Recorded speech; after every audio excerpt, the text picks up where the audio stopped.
Academy, where the difference is the price. In his arm was a magic charm that controlled the bean and its flight. Broadway Joe traveled far and wide and threw the bean so well that everyone gathered round him to tell him he was swell, and scores of lovely maidens attended to his wants, and a guard of honor followed him to all his usual haunts.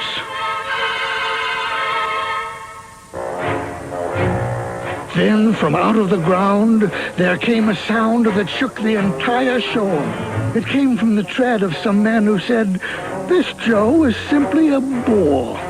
From their fearsome faces smoke did spew, while their heads were as hard as an old horseshoe.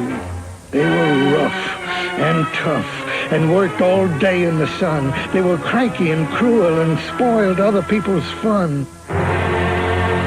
But Joe's days were filled with smiles and zest, and he turned to these villains and said with a jest, "If I happen to meet you guys someday, it'll be best for you to get out of my way." "What's that?" growled those men who were terribly gruff. "How can you say such ridiculous stuff? We'll meet you in battle and steal your bean, then use it ourselves to be nasty and mean." And so it came to pass, in a big round castle way down in the south, that these merciless men came to take the bean and shut Joey's mouth. The castle was filled with faces familiar and faces stranger, but all of them knew that Joe was in danger.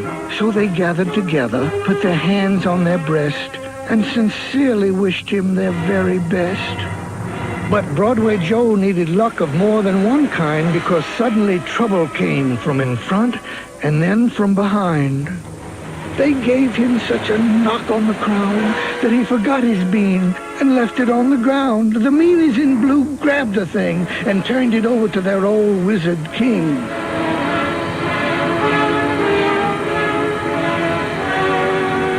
Now everyone rose and stood in alarm to see if the ancient wizard still had magic in his arm.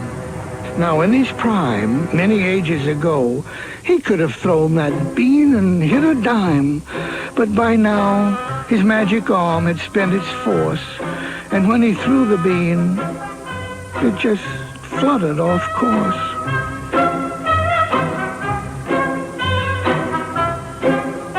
The wizard's men looked solemn and tragic, and sadly they spoke, "This bean's not magic. It's a fraud, a joke. Give it back to the kid. If it obeys his command, we'll admit defeat and crown him king of the land."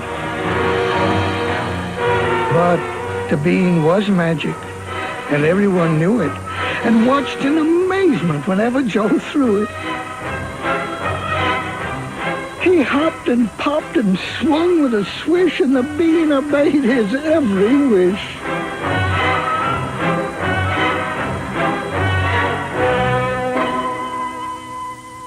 As darkness fell on this incredible day, the meanies in blue just faded away, and everyone cheered for Broadway Joe, for he had put on such a spectacular show.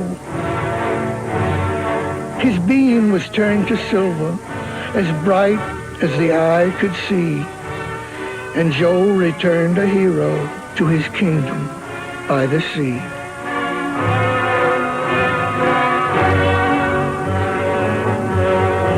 The end.